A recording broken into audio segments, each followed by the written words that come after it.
اور اب ان کی جان پر بنی ہے، عزت پر بنی ہے، تو یہ اکٹھے ہو گئے ہیں اور ساتھ میں مسلمان ملک بھی اکٹھے ہو گئے ہیں۔ لیکن اس چکر میں اسرائیل کے ساتھ بھی جو ہو رہا ہے وہ اسرائیل کے اندازے میں نہیں تھا۔ مثال کے طور پر بہت بڑا نتیجہ تو نہیں نکلے گا، لیکن اقوام متحدہ کی جنرل اسمبلی نے 142 ارکان کی حمایت سے اس مسئلے کا حل 2 ریاستیں بنانے میں کہا ہے اور 2 ریاستیں بنانے کی حمایت کی ہے۔ اور امریکہ بھی اس قرارداد سے پریشان ہے، کیونکہ امریکہ 2 ریاستی حل کا نام تو لیتا ہے، لیکن عملاً وہ 2 ریاستی حل کے راستے میں سب سے بڑی رکاوٹ ہے۔ اور یہ 142 ووٹوں سے حمایت جو جمعے کو دن یہ منظور ہوئی، یہ ایک بڑی بری خبر تھی اسرائیل کے لیے بھی اور امریکہ کے لیے بھی، اور اس میں فرانس کا اہم کردار تھا۔ اور دوسری بات یہ ہے کہ یورپ کے 12 ملکوں نے، جن میں فرانس بھی ہے اور اسپین بھی ہے، مالٹا بھی ہے، 12 ملکوں نے اعلان کیا ہے کہ وہ غزہ کی اور مغربی کنارے کی فلسطینی ریاست کو تسلیم کرنے کا اعلان کرنے والے ہیں۔ اس کا مطلب یہ ہوا کہ غزہ اور مغربی کنارے پر جو قبضے کا اسرائیل کا فوری منصوبہ تھا، جس کے بارے میں یہ کہا جا رہا تھا کہ وہ اس مہینے کے اندر یا اگلے مہینے کے پہلے 15 میں مکمل ہو جائے گا، وہ کھٹائی میں پڑ گیا ہے۔ اور نہ صرف یہ ہے کہ قطر پر اس حملے سے بھی یہ منصوبہ کھٹائی میں پڑ گیا ہے۔ یہ ایک تھوڑا اہم نتیجہ نکلا ہے۔ اور اب آج کے اجلاس میں کیا ہوگا؟ عرب ملکوں کی میں بات کر رہا ہوں۔ عرب ملکوں کو جو میڈیا ہے، عربوں کا میڈیا ٹویٹر پر بھی اور ان کے جو ویب سائٹیں اخبارات کی اور جرائد کی، ان میں جو کچھ آ رہا ہے اس میں زیادہ تر تجویزیں ہیں، یعنی خبریت نہیں ہے، کوئی بریکنگ نیوز نہیں ہے کہ یہ ہونے والا ہے۔ ایسی کوئی خبر ابھی تک سامنے نہیں آئی جو یہ کہے کہ ہم نے سراغ لگا لیا ہے، کانفرنس میں یہ فیصلے ہوں گے۔ ایسی خبر نہیں ہے، لیکن تجویزیں سرکولیٹ کر رہی ہیں۔ ایک تجویز ہے کہ مصر اور سعودی عرب ایک مشترکہ فوج بنائیں، یعنی اس میں زیادہ فوجی تو مصر کے ہوں گے، سعودی عرب کے کم ہوں گے، لیکن سعودی عرب کا سرمایہ زیادہ ہوگا۔ لیکن مصر کا اعتبار نہیں کیا جا سکتا۔ پہلے تو میں آپ کو یہ بتاؤں کہ یمن کی جنگ میں وہ جو ریال شریف نے ایک اسلامی فوج کی سربراہی کی تھی، وہ اسلامی فوج کہاں ہے؟ اس اسلامی فوج میں سب سے بڑی نفری مصر اور سوڈان کی تھی۔ اور جنگ کے چند ہفتوں بعد ہی پہلے مصر کی فوج دوڑ گئی اور پھر سوڈان کی فوج بھی دوڑ گئی، اس کے بعد پھر امارات کی فوج بھی دوڑ گئی، پھر رہ گئے اکیلے ریال شریف۔ یہ وہی ریال شریف ہیں جو ریٹائر ہوئے تھے، تو انہوں نے گویا نواز شریف کی کن پٹی پر گن رکھ کر ان سے 4 ارب روپے کا پلاٹ ہتھیایا تھا۔ مزے کی بات یہ بتاؤں کہ کچھ دن پہلے اسی حوالے سے بات ہو رہی تھی، تو میں نے کہا یہ صاحب تو 4 ارب روپے کا پلاٹ لے کر اڑنچھو ہو گئے تھے سعودی عرب۔ تو وہ صاحب ہنسنے لگے۔ میں نے کہا بھی اس میں ہنسنے کی کیا بات ہے؟ کہنے لگا تم تو بے خبر آدمی ہو، تمہیں پتہ ہی نہیں ریال شریف کے لیے 4 ارب روپے کا پلاٹ کیا ہے۔ وہ اس نے بتایا کہ موصوف، اس کا کہنا ہے کہ موصوف کھربوں پتی ہیں، 4 ارب روپے کے پلاٹ کی تو حیثیت ہی کیا ہے۔ خیر یہ ایک الگ کہانی ہے۔ تو اسلامی فوج تو دوڑ گئی تھی، مصر بھی دوڑ گیا اور سوڈان بھی دوڑ گیا، کیونکہ سوڈان کی فوج نے اپنے اندر اپنے علاقے میں قتل عام کرنا تھا، دارفر میں قتل عام کرنا تھا، جنوبی سوڈان میں قتل عام کرنا تھا۔ انہوں نے کہا کہ ہم اپنی گولیاں یہاں کیوں ضائع کریں، ہم نے اپنے عوام مارنے ہیں، تو وہ واپس چلے گئے۔ یہی حالت مصر کی ہے۔ اچھا، مصر میں اب جو حکمران ہے وہ ہے سیسی، عبد الفتاح سیسی، جو ایک کٹر زائونسٹ ہے، جو سرے سے مسلمان ہی نہیں ہے، جس کا جو ہے ماموں وہ اسرائیل کی کیبنٹ کا پچھلی کیبنٹ میں ایک اہم وزیر تھا، شاید وزیر تعلیم تھا۔ تو اب ایک اسلامی ملک یا عرب ملک مصر جیسا، جو کہ عرب دنیا کا سب سے بڑا آبادی کے لحاظ سے سب سے بڑا ملک ہے اور فوجی قوت کے لحاظ سے بھی سب سے بڑا ملک ہے، جس کے پاس بے پناہ ہتھیار ہیں، ٹینک ہیں، طیارے ہیں، راکٹ ہیں، میزائل ہیں، نیوی ہے، ہر چیز ہے جس کے پاس، لیکن اس کا سربراہ اگر اسرائیل کا بندہ ہے تو وہ کون سی فوج کی قیادت کرے گا جو اسرائیل کے خلاف کام کر سکے؟ یہ ایک حیرت انگیز بات ہے جو سوچنی ہوگی کہ یہ کیا، پہلے تو یہ دیکھنا ہوگا کہ کیا یہ ملک قرارداد سے بھی آگے بڑھتے ہیں کہ نہیں، کیونکہ مجھے ان کے بارے میں شبہ ہے کہ یہ قرارداد سے آگے نہیں جائیں گے، اس لیے کہ قطر کے وزیر اعظم نے 3 دن پہلے دھمکی دی تھی کہ قطر میں جو امریکہ کا اڈہ ہے وہ خالی کرا سکتے ہیں اور اس کی جگہ کسی دوسرے ملک کا اڈہ بنا سکتے ہیں۔ یہ بہت بڑی دھمکی تھی، لیکن اس دھمکی کے اگلے دن ہی اعلان آ گیا کہ وزیر اعظم صاحب ٹرمپ کے پاس چلے گئے تاکہ اسرائیل کی شکایت لگائی جا سکے۔ اس کا مطلب ہے کہ وہ دھمکی تو قطر بود ہو گئی۔ پھر کل ان کی ملاقات ہوئی ٹرمپ سے، کیا بات ہوئی یہ ابھی تک کوئی خبر سامنے نہیں آئی، لیکن جب ذہنی سوچ یہ ہو کہ ہم نے اسرائیل کی شکایت لگانی ہے امریکہ سے، تو ان سے قوت بازو کی توقع کیا ہو سکتی ہے؟ میرا خیال ہے کہ مشکل ہے، لیکن دیکھتے ہیں، آج پتہ چل جائے گا شام تک کہ موڈ کیا ہے۔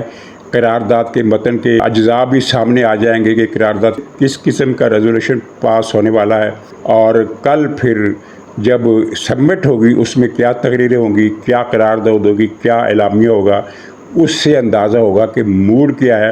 البتہ اتنا ہے کہ تبدیلیاں بڑی تیزی سے آ رہی ہیں۔ پہلی بات یہ ہے کہ عرب ملکوں میں، سعودی عرب میں، مصر میں اور دوسرے ملکوں میں بھی رائے عامہ کا ایک طوفان ہے جو حکومت اور اس کی پالیسیوں اور اسرائیل اور امریکہ کے خلاف پک رہا ہے، لاوا ابل رہا ہے۔ اس سے پہلے اتنی شدت اسرائیل کے بارے میں اور اسرائیل نواز حکمرانوں کے بارے میں نہیں پائی جاتی تھی۔ یہ ایک بڑی تبدیلی ہے۔ اور دوسری بات اس میں یہ ہے اہم کہ ترکی اور شام میں بہت قربت ہو گئی ہے، اور یہ قربت اسرائیل کے لیے بری خبر ہے۔ ترکی نے اعلان کیا ہے کہ وہ شام کی فوج کو ریکنسٹرکٹ کرے گا، اس کی تشکیل نو کرے گا، اسے فوجی تربیت دے گا۔ اس وقت شام کی جو فوج ہے وہ ایک گوریلا فورس ہے جو ڈسپلن میں لائی جا رہی ہے، لیکن وہ گوریلا فورس ہے، فوج نہیں ہے۔ جس طرح ایک منظم فوج ہوتی ہے کسی ملک کی، وہ شکل اختیار نہیں کر سکی۔ ظاہر انقلاب آیا وہاں اور گوریلا فورس نے قبضہ کر لیا۔ اب وہ گوریلا فورس جو ہے وہ گوریلا فورس کے طور پر یہ ایکٹ کر رہی ہے۔ کچھ اس کو ڈسپلن میں کچھ ضوابط، کچھ تنظیم نو ضرور ہوئی ہے، ان کی وردیاں بھی بدلی گئی ہیں، ان کے لیے فوجی دفتر بھی بنائے گئے ہیں، لیکن ابھی باضابطہ فوج بنانے کا جو عمل ہے وہ ترکی نے شروع کر دیا ہے۔ اس کا مطلب یہ ہے کہ جو اسرائیل ہے وہ اب شام پر کوئی بڑے پیمانے والا حملہ نہیں کر سکتا، اور وہ کرے گا بھی نہیں، کیونکہ نظر آ رہا ہے اس کو بھی کہ پھر یہ ترکی سے تصادم ہو جائے گا، اور ترکی سے تصادم ہوا تو اسرائیل کو بڑا نقصان اٹھانا پڑے گا، کیونکہ معاملہ ٹکر کا ہے۔ اور پھر یہی وجہ ہے کہ اندازہ کریں کہ آج سے 2 مہینے پہلے اسرائیل کا موڈ کیا تھا اور اس کے اعلانات کیا تھے۔ اس نے اعلانیہ کہا تھا کہ ہم جنوب میں، شام کے جنوب میں دروزی مملکت بنانا چاہتے ہیں، ایک ریاست جو دروزی آبادی پر مشتمل ہو، دروز اس کا کنٹرول سنبھالیں اور وہ دمشق سے بالکل الگ تھلگ ریاست ہو۔ لیکن جب سے یہ شام اور ترکی کے یہ معاہدے ہوئے ہیں، اسرائیل نے دروزی ملک بنانے کا اعلان کرنا بند کر دیا ہے۔ اب وہ صرف یہ کہہ رہا ہے کہ ایک بفر زون ہو جو دروزیوں پر مشتمل ہو۔ دوسری طرف وہ اس کارروائی کو نہیں روک سکا جو شامی فوج نے کی ہے، شامی حکومت نے کی ہے۔ وہ کیا ہے؟ دروزیوں کی ساری پٹی عرصہ دراز سے ایک انڈیپینڈنٹ علاقے کے طور پر کام کر رہی تھی، اور شام کی فوج کو اس کے اندر داخلے کی اجازت نہیں تھی۔ عملاً گویا کہ وہ ایک الگ ملک بن چکا تھا، لیکن احمد الشرع کی حکومت نے اس سارے علاقے میں اپنی فوج داخل کر دی ہے۔ جو ان کا سب سے بڑا شہر ہے سویدا، اس کے اندر اب بھی دروز ملیشیا کا کنٹرول ہے، لیکن اس شہر کے چاروں طرف شامی فوج بیٹھی ہوئی ہے، جو ایک بہت بڑی ڈیولپمنٹ ہے۔ یعنی کہ دروز علاقہ اب شام سے الگ نہیں، شام کا حصہ ہے، اگرچہ اس کے شہر سویدا پر جو 2.5 لاکھ آبادی کا شہر ہے وہ بدستور دروز ملیشیا کے قبضے میں ہے، لیکن باقی سارا علاقہ شامی فوج کے کنٹرول میں۔ تو آج شام اور کل دن کو ہمیں پتہ چلے گا کہ عرب ملکوں کا موڈ کیا ہے تو یہ اسلامی کانفرنس، لیکن اصل میں یہ عرب سمٹ ہے۔ اسلامی دوسرے مسلمان ملکوں کے سربراہ تو اس میں اگرچہ آئیں گے تو وہ یعنی باقاعدہ مندوب کی شکل میں، لیکن عملاً ان کی حیثیت جو ہوگی وہ مبصر کی ہوگی۔ اچھا ناظرین، گنڈاپور صاحب پیچھے جو کچھ کرتے رہے اور پی ٹی آئی جس طرح ان کو مشکوک نظروں سے دیکھتی رہی، وہ کوئی ابراز کی بات نہیں، ہر آدمی کو معلوم ہے، ہر پی ٹی آئی کے ورکر کو بھی معلوم ہے، جو پی ٹی آئی کی مخالف ہے ان کو بھی معلوم ہے۔ تو کل کی بات ہے کہ ایک پارٹی کے اجلاس میں، جس میں پارلیمانی پارٹی کے بہت سارے لوگ تھے اور گوہر خان بھی بیٹھے ہوئے تھے، تو گنڈاپور نے انہیں صاف کہا کہ بھئی آپ مجھے پی ٹی آئی کا وزیر اعلیٰ نہ سمجھے، میں پی ٹی آئی کے وزیر اعلیٰ نہیں ہوں، میں ان کا وزیر اعلیٰ ہوں جن کا ہوں۔ اشارہ کس طرف تھا آپ سمجھ گئے ہوں گے۔ اس پر جو میٹنگ میں لوگ تھے وہ سٹن رہ گئے، اور ساتھ ہی گنڈا پور نے ایک دھماکہ اور کر دیا اور کہا کہ صوبائی پارلیمانی پارٹی کے 22 ممبر ایسے ہیں جو فوج کو بقول ان کے لکھ کر دے چکے ہیں کہ آپ جب بھی کہیں گے اس وقت ہم آپ کی مرضی کے مطابق ووٹ دیں گے، جس مطالبے کے حق میں آپ کہیں گے ہم اس مطالبے کے حق میں ووٹ دیں گے۔ یعنی کہ گنڈا پور صاحب یہ بتا رہے تھے کہ 22 ارکان جو ہیں وہ پی ٹی آئی کے اب پی ٹی آئی کے نہیں رہے، وہ جب چاہے گی فوج ان کو اپنی، ان کے الفاظ میں، فوج جب چاہے گی ان سے اپنی مرضی کا ووٹ لے لے گی۔ یہ تو 2 دھماکے انہوں نے کیے، اور اس سے پہلے وہ تیسرا دھماکہ وہ کر چکے تھے کہ عمران خان نے کہا کہ مذاکرہ یہ فوجی آپریشن بند کراؤ، تو گنڈا پور نے کہا فوجی آپریشن تو ہو ہی نہیں رہا، بند کہاں سے کراؤں، گویا انکار کر دیا۔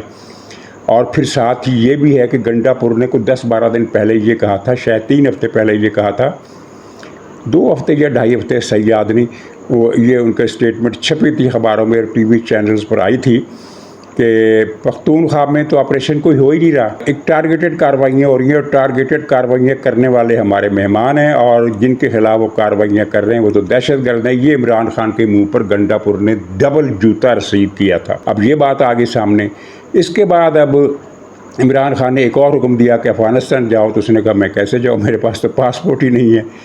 یعنی اب گنڈا پور کھل کھلا کے ننگا ہو کر عمران خان کے سامنے کھڑا ہو گیا، اور پی ٹی آئی کو، عمران خان کو اس نے طلاق دے دی ہے۔ اور دوسری خبر جو میرے پاس ہے وہ یہ ہے کہ 22 ارکان کی بات تو گنڈا پور نے جو کی سو کی، گنڈا پور کے ان 22 ارکان کے علاوہ 30 ارکان کے ساتھ رابطے ہیں، اور گنڈا پور کا دعویٰ ہے کہ یہ 30 ارکان میری مرضی سے چلیں گے، جہاں میں کہوں گا وہ ووٹ دیں گے، جہاں میں کہوں گا وہ ووٹ نہیں دیں گے۔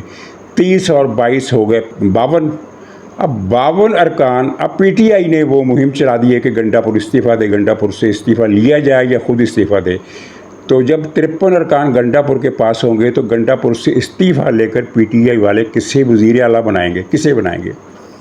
اس کا مطلب یہ ہے کہ پھر جو حکومت پی ٹی آئی ختم کرنا چاہتی ہے وہ پھر اس کی جگہ اپنی مرضی کی حکومت نہیں لا سکے گی، یہ نظر آ رہا ہے۔ اور پھر اس کا نتیجہ یہ ہوگا کہ جتنے مفرور خیبر پختونخوا میں بیٹھے ہیں سب کو اپنی اپنی پڑ جائے گی، وہ پھر کہاں پناہ لینے کے لیے جائیں گے؟ کنڈر جائیں گے یا پکتیکا جائیں گے یا جلال آباد جائیں گے، کہاں جائیں گے؟ یہ پارٹی بڑی گمبھیر سمسیا میں پھنس گئی ہے، اور وہ جان ان کی شکنجے میں ہے، جیسے وہ گنے کی جان ہوتی ہے نا، اس کے گنا پیسنے والے بیلنے میں پھنس جاتی ہے جب جان۔ ایک پنجابی کا شعر بھی ہے، جب گنا جب پستا ہے تو پھر جو اس کے اندر رس ہوتا ہے وہ رس گنے کے اندر باقی نہیں رہتا، وہ نکل کر گر جاتا ہے۔ تو یہ گنڈا پور کا معاملہ ہے۔ اچھا، چیف جسٹس اسلام آباد ہائی کورٹ سرفراز ڈوگر صاحب کے ساتھ ایک بدتمیزی کا واقعہ ہوا، جو بی ایل ای کی وکیل ہے، کیا نام ہے اس کا، وہ اور اس کا شوہر اس سے پہلے سر عام غنڈہ گردی بھی کر چکے ہیں، پولیس ناکے توڑ چکے ہیں، پولیس والوں کے گلے پڑ چکے ہیں، ان سے ہاتھا پائی کر چکے ہیں۔ یعنی ماشاءاللہ اچھا خاصا ان کا ریکارڈ ہے قانون سے کھلواڑ کرنے کا۔ کیس کی سماعت تھی تو سرفراز ڈوگر صاحب نے کہا کہ بی بی تم نے مجھے ڈکٹیٹر کہا ہے ایک پروگرام میں، تو میں توہین عدالت کی کارروائی انیشیٹ کر سکتا ہوں تمہارے خلاف۔ پھر انہوں نے اس کے خامد وہی جو پولیس کے ساتھ ہاتھا پائی میں بھی ملوث تھا اس سے کہا کہ اسے سمجھاؤ ورنہ میں اسے پکڑ لوں گا، یعنی کہ اس پر کیس کر دوں گا۔ اب ان دونوں باتوں میں کوئی بات بھی غیر عدالتی روایات میں شامل نہیں ہے۔ جب بھی کسی جج کو پتہ چلتا ہے کہ کسی آدمی نے میرے بارے میں یہ فکرہ کہا ہے جو اسے نہیں کہنا چاہیے تھا، تو وہ کمرہ عدالت میں اسے وارننگ دیتا ہے کہ میں تمہارے خلاف توہین عدالت کی کارروائی شروع کر سکتا ہوں۔ اور ثاقب نثار وغیرہ تو یہ وارننگ بھی نہیں دیتے تھے، وہ تو کارروائی کے لیے بلا لیتے تھے۔ مسلم لیگ کے کئی لیڈروں کو انہوں نے پکڑا اور 6 مہینے کی سزائیں دی ہیں۔ سرفراز ڈوگر کی تو شرافت ہے کہ انہوں نے کارروائی شروع نہیں کی بلکہ کارروائی شروع کرنے کا انتباہ کیا۔ اس بات کو 3 دن ہو گئے۔ اب پی ٹی آئی کا جو ہنڈا گروپ ہے ولاگرز کا، 10-15 سے بھی زیادہ لوگ ہیں، کراچی کے ہیں، اسلام آباد سب سے زیادہ اسلام آباد کے ہیں، پھر کراچی کے ہیں، پھر دوسرے مقامات کے ہیں۔ انہوں نے جو سرفراز ڈوگر صاحب کے خلاف کمپین شروع کی ہے، اس کے متن اگر آپ دیکھیں تو آپ کہیں گے کہ یہ انسانوں کی، شریف انسانوں کی زبان نہیں، یہ غنڈوں کی زبان ہے۔ اور غنڈوں کی زبان وہ بی بی بول رہی ہے، کیا نام ہے اس کا، ایمان مزاری۔ اس نے کہا، پہلے تو اس نے یہ کہا کہ یہ ڈکٹیٹر ہے، اور جب انہوں نے جواب طلبی کی اور کہا کہ میں توہین عدالت کی کارروائی کر سکتا ہوں، تو اس نے کہا کہ تم اپنا تعصب اس کیس پر اثر انداز نہ کرو، یعنی تم تعصب رکھتے ہو، یہ دوسرا فقرہ تھا توہین عدالت کا۔ اس کے بعد ازاں اس نے کہا کہ میرے ساتھ بدتمیزی کی ہے، جج نے، چیف جسٹس نے بدتمیزی کی ہے، اور پھر مزید کہا کہ طوفان بدتمیزی کیا ہے۔ کون سا طوفان بدتمیزی، کون سے ریمارکس ہیں جو بدتمیزی کے ذیل میں آتے ہیں؟ ایک بھی نہیں ہے۔ ہاں، پی ٹی آئی کا جو میڈیا ہے وہ پکڑ لوں گا کہ فقرے کو انہوں نے پکڑ لیا ہے اور کہا ہے کہ یہ تو جنسی ہراسمنٹ ہے۔ پکڑ لیا کہ مطلب یہ وہ لے رہے ہیں کہ جیسے پولیس والا کوئی کسی جیب کترے کو جپھا ڈال کر پکڑ لیتا ہے، تو چیف جسٹس نے اس طرح کی بات کی کہ میں اسے جپھا ڈال کر پکڑ لوں گا۔ یہ ظاہر بددیانتی کی انتہا ہے اگر اس فقرے کی یہ تشریح کی جائے۔ پکڑ لوں گا کا مطلب یہ ہے کہ کیس بنا دوں گا توہین عدالت کا، اسی کو پکڑنا کہتے ہیں۔ جج کسی ملزم کو جپھے مار کر پکڑتا ہے، اور پھر اس کے بعد جب چیف جسٹس نے وضاحت کی کہ میں نے یہ فقرے نہیں کہے اور میں تو اس کو بیٹی مانتا ہوں، بیٹی کی طرح میں نے اسے ٹریٹ کیا ہے، تو یہ جو خاتون ہے، جو ایک بہت بڑی جنوبی پنجاب کی سب سے بڑی جاگیرداروں میں سے ایک جاگیردارنی کی بیٹی ہے، اور اس کو دوہرا مان ہے۔ ایک تو یہ ہے کہ میری ماں بہت بڑی جاگیردارنی ہے، اس کے بڑے بڑے لوگوں سے تعلقات ہیں، کوئی مجھ پر ہاتھ ڈال نہیں سکتا، کوئی مجھے کچھ کہہ نہیں سکتا، اور دوسرا اسے زوم ہے کہ میرے پیچھے BLA کھڑی ہے، بلوچستان لبریشن آرمی، جب چاہوں گی کسی جگہ خود کچھ دھماکہ کرا دوں گی، اس طرح کی سوچ ہے، کوئی اسے ہاتھ نہیں ڈال سکتا۔ تو اس نے کہا کہ اس نے مجھے بیٹی کیوں کہا، میں اس کی بیٹی نہیں ہوں، اسے شرم مانی چاہیے۔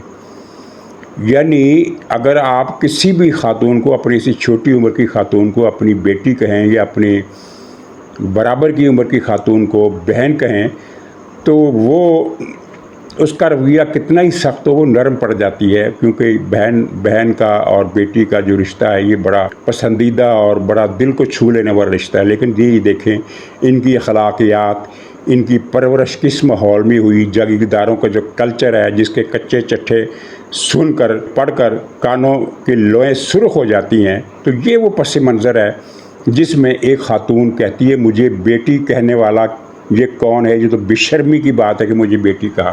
جو لڑکیاں، جو عورتیں خود کو بیٹی کہے جانے کو بے شرمی کا مظاہرہ کریں، ان کی شرم کا اندازہ آپ لگا لیں کہ وہ کیا کردار ہوگا، ان کی کیا پرورش ہوگی، ان کے کیا لائف سٹائل ہوگا، کیا ان کا، بس اب اس سے زیادہ کیا کہا جا سکتا ہے۔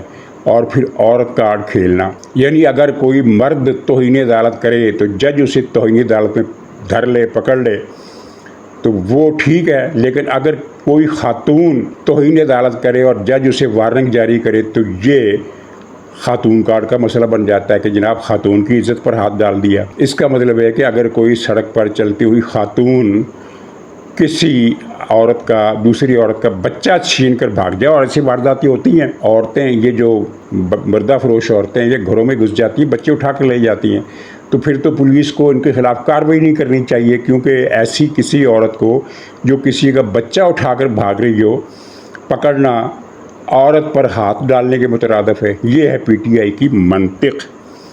تو ناظرین اجازت دیجیے، انشاءاللہ اگلے بلاگ میں پھر ملاقات ہوگی، تب تک کے لیے خدا حافظ۔